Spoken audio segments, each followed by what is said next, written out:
Hi guys, it's JUJU. In this video, I will be showing you how to get the Forbidden Truth badge. This is a super secret badge, so don't tell anyone. Just kidding, don't gatekeep. Share this video with a friend and subscribe. I love playing Dress to Impress, and the update is amazing, but my favorite part is the lore quest. We're going to head over to Chapter 1 to begin this tutorial. Let's go. The lore of this game is deeply intertwined with Greek mythology. So I assumed Cupid, also known as Eros, the god of love, would make an appearance. I won't dive too much into my lore analysis, since I know some of you are just here for the badge. So, I'll keep the tutorial brief, but stick around afterward for some lore. Just a quick clarification. You likely won't have enough time to complete Chapter 1 while going for this badge. So, you can either follow the steps to get the Forbidden Truth badge first, or finish Chapter 1 and then come back. If you're super speedy, you might be able to do both. After this cutscene, with the pink-haired fairy, Cupid, he'll ask you to make some potions. Follow me to the potions room, where you'll find the icon herself, Leah Ash.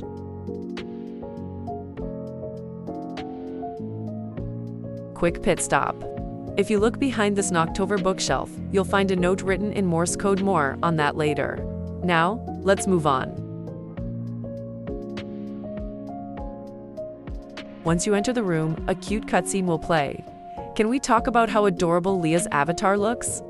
But for now, we're actually going to ignore what she says and go for the secret badge instead.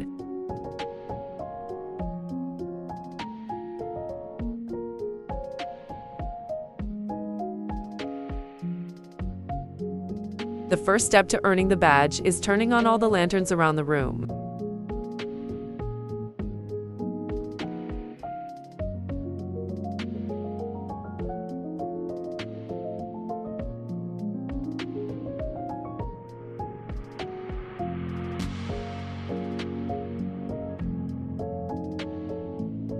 Once all the lanterns are lit, the bookshelf will slide open to reveal a secret room. How cool is that? For the final part, you'll need to combine potions in a specific order. Pay close attention, or check out the list I'll display on the screen.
And there you have it. Just like that, you've earned the secret badge. Let's head over to the quest lobby to check out the hidden room and watch the exclusive cutscene.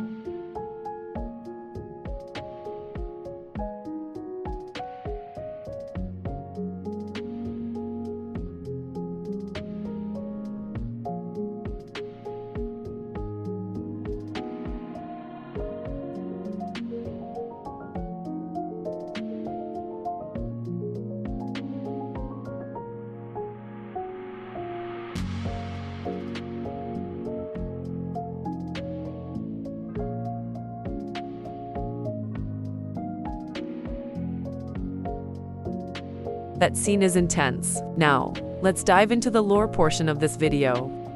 This cutscene from Chapter 2 reveals that you need to explore the four corners of this world. Personally, I believe the world the speaker is referring to is the underworld. Here's my reasoning. The underworld is made up of 4 distinct regions. Plus, another clue is the environment we're in, surrounded by lava, and honestly, the vibes are pretty eerie. Let's take a step back for a moment. This questline is a continuation. So if you're not caught up yet, be sure to check out my last video on the Lana lore. I'll leave a link in the description below. Now, you might be wondering, how does Valentine's Day tie into the lore involving Agamemnon? In a previous video, we dove into Agamemnon's villain story. He faced a heartbreaking dilemma that ultimately led to his downfall.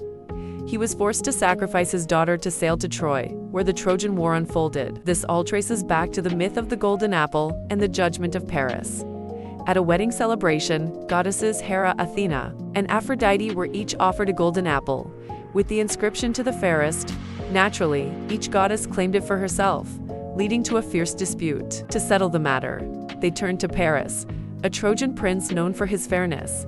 Aphrodite, in a bid to win the apple, promised Paris the love of the most beautiful woman in the world, Helen of Sparta. Here's where the connection happens. Cupid, the son of Aphrodite, was tasked with making Helen fall in love with Paris, but Helen was already married to Menelaus, the brother of Agamemnon. This very situation sparked the Trojan War and led to Agamemnon's downfall. Tragedy followed him at every turn. Now, here's my prediction.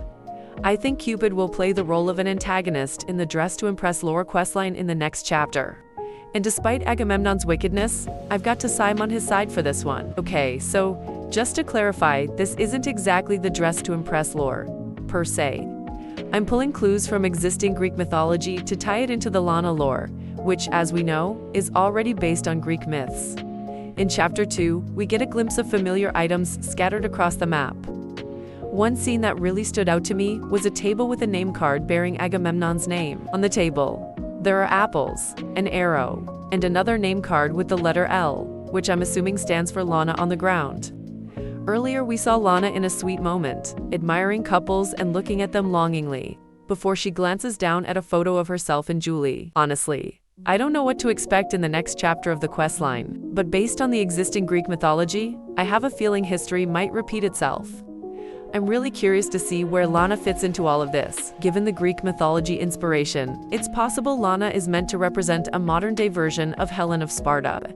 Just like Helen's beauty sparked the Trojan War, Lana's relationships, feelings of longing, and potential romantic entanglements might drive the conflict or tensions within the questline.